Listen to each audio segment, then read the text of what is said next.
There used to be a social contract, an unspoken agreement. If you were in public, at a gym, at a coffee shop, at an appointment, people could see you, but they couldn't take you home with them. When you left, you left. Whatever happened in that room stayed in that room. That contract is gone now. Because the person sitting across from you at the coffee shop, or standing behind you at the gym, or working on you at the salon, they might be wearing a camera on their face. Not hidden, not disguised, sitting right there on the bridge of their nose, behind a pair of glasses that look like every other pair of glasses. A tiny white light. That's the only indicator. A light so small, most people would never notice it unless they were specifically looking for it. And by the time you notice, they've already been recording.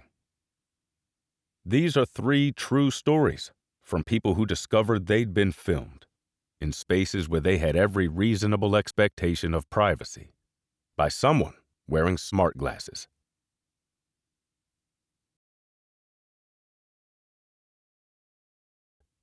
I usually work out late, 9-10 o'clock at night. I like it because the gym is almost empty by then, maybe 3 or 4 people max. It's quiet. I can use whatever equipment I want without waiting. It's one of the few places where I actually feel like I can decompress. A couple months ago, I started noticing a guy. He'd show up around the same time I did, maybe 10 or 15 minutes after me. That's not unusual. Regulars tend to have routines. What was unusual was his positioning. Every time I moved to a new machine, he'd be on the machine directly behind me within a few minutes. Not next to me, behind me. I only noticed because of the mirrors. Gyms have mirrors everywhere, and I'd catch him in the reflection. He was always there, always facing my direction. Headphones in, going through the motions on whatever machine he was on, but his eyes, in the mirror, I could see his eyes, and they weren't watching his form. They were watching me. I told myself I was being paranoid. It's a gym. People look around. Not everyone staring in your general direction is staring at you. Then I noticed the glasses. They were thick-framed, dark, the kind that could be prescription or could be fashion. I wouldn't have thought twice about them except for one detail. He was wearing them at 10 o'clock at night, indoors under fluorescent lights. Not sunglasses, but thick, dark frames that looked slightly too heavy for regular glasses. And on the right temple, there was a small dot of light. White, tiny, blinking intermittently. I recognized it because I'd seen the ads, Meta Ray-Bans or something similar. Smart glasses with a built-in camera. The blinking light means the camera is active. I finished my set and walked to the front desk. The night attendant was a college kid, half asleep. I told him there was a man wearing recording glasses and that I believed he was filming other members. The kid looked at me blankly and said he'd mention it to the manager. I asked if there was a policy against recording devices. He said he didn't think so. He didn't think so. I left. The guy was still on the machine behind where I'd been, still wearing the glasses, still there. I came back 2 days later. Different time, 7:30 in the evening, much busier. I figured a crowded gym would be different. I was on a treadmill for maybe 20 minutes when I looked up at the mirror. He was on the treadmill directly behind me. Same glasses, same blinking light. 7:30 on a Thursday, gym full of people. And he had chosen, out of a row of 15 empty treadmills, the one directly behind me. I left and never went back. I canceled my membership the next day. I found a new gym across town. I work out during lunch now, in the middle of the day, in a gym with staffed front desk and explicit posted rules about recording devices. I never reported him to the police because I didn't know what to report. A man looked at me at a gym. A man wore glasses near me. There's no law against wearing smart glasses in a public gym. There's no law against standing behind someone. There's no law against any of it. And that's the part that keeps me up at night. I'm a barista. I've worked at the same coffee shop for about 3 years. Small place, neighborhood regulars, the kind of spot where you know everyone's order by heart. About 4 months ago, we got a new regular. He started coming in every morning around 8, ordered a black coffee, and sat at the counter facing the bar where we make drinks. The counter faces us directly.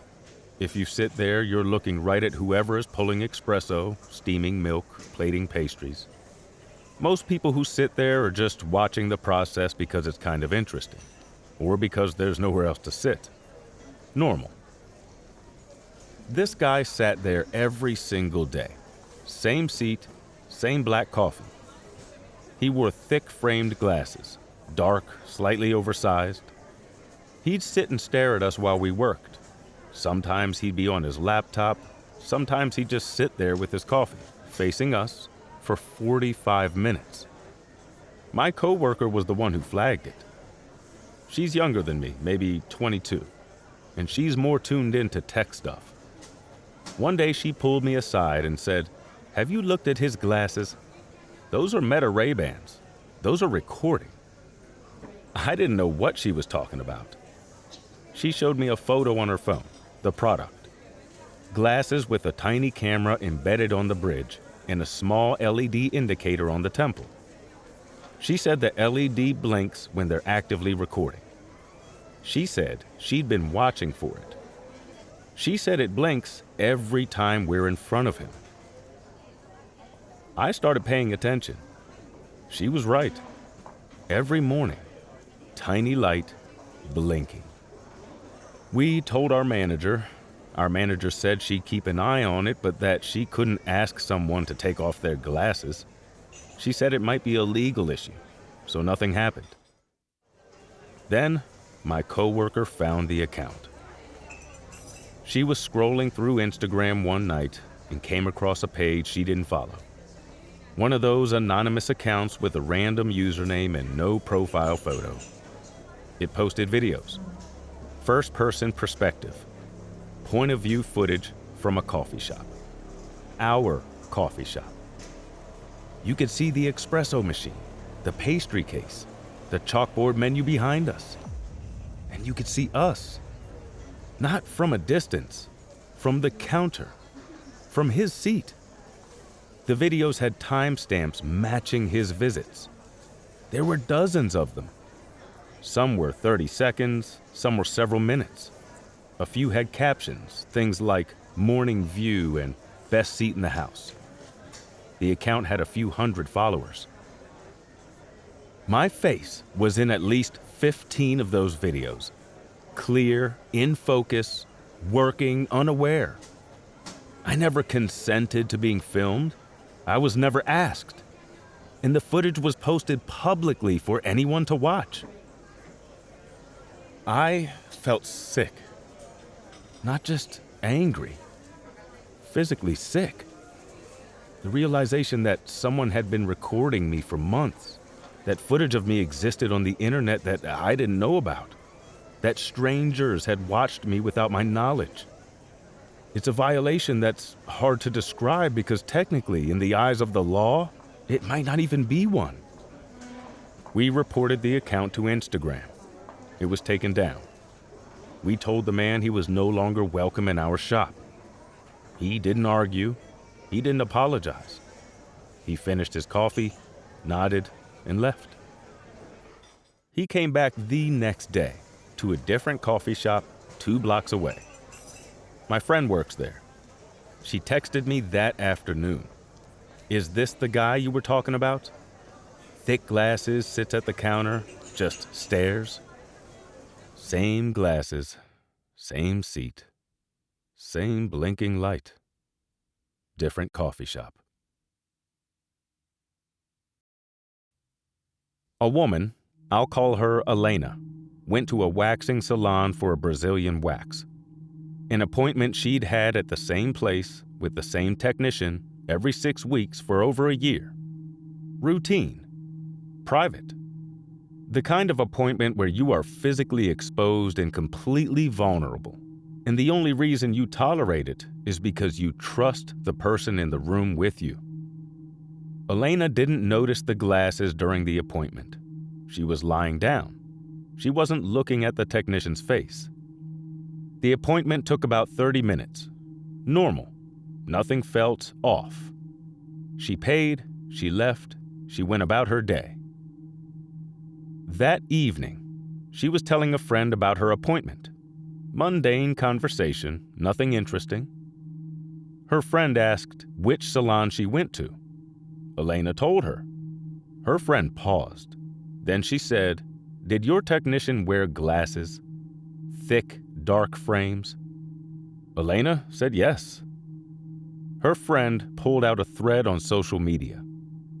Multiple women in their area had flagged the same salon, the same technician, the same thick-framed glasses. Someone had identified them as Meta Ray-Bans, or a similar smart glasses model with a recording-capable camera embedded in the frames. Elena filed a complaint with the salon. The salon's response was that the technicians wore prescription glasses and that the claims were unfounded. They said they had no evidence of any recording. Elena pushed harder. She brought in a friend who works in consumer technology. He examined product photos and confirmed that the glasses matched a known recording-capable model. The salon still refused to acknowledge it. No investigation, no suspension, no response beyond, "We've looked into it and we're satisfied there was no issue." Elena filed a complaint with the state licensing board. As of now, it's still pending. But here's the part of this story that Elena told me she thinks about every night before she falls asleep. The part that moved this from frustrating to genuinely horrifying. After the Meta Ray-Ban controversy exploded in the news, several investigative reports revealed something about how the glasses work. The footage they capture doesn't just live on the device. It can be uploaded, stored, and in certain configurations, sent to Meta servers for AI processing. And that processing isn't done entirely by machines. Parts of it are reviewed by human annotators, real people, workers at data labeling companies overseas, people whose job is to look at captured footage and tag it, identify objects, faces, settings, to train AI models. Which means that footage captured by smart glasses isn't just seen by the person wearing them. It can be seen by workers in another country, sitting in an office, reviewing footage frame by frame as part of their job. Elena doesn't know if her appointment was recorded. She doesn't know if footage exists. She doesn't know if it was uploaded. She doesn't know if it was reviewed. She doesn't know if a stranger on the other side of the world looked at her during the most physically vulnerable 30 minutes of her month and tagged the contents for an algorithm. She doesn't know any of that, and she has no way to find out. That's the thing about smart glasses. A phone, you can see. Someone holds it up, you know what's happening. You can turn away. You can ask them to stop. You can leave. Glasses just sit on someone's face. They look at you the way anyone looks at you. And behind the lens, a camera is running. And the footage goes somewhere you will never have access to. And people you will never meet might see everything. You'll never know. That's the design. You're not supposed to know. Pay attention to the glasses, not just in gyms, not just in coffee shops. everywhere. Salons, locker rooms, changing rooms, ride shares, elevators, anywhere you expect privacy. Look for the light, tiny, white, blinking. If you see it, you're being recorded. And by the time you see it, they already have what they came for. If something like this has happened to you, or if you have a story you need to share, send it to me. Link in the description. I read every submission. Subscribe if this is your first time here. New stories every week, and they don't get easier to hear.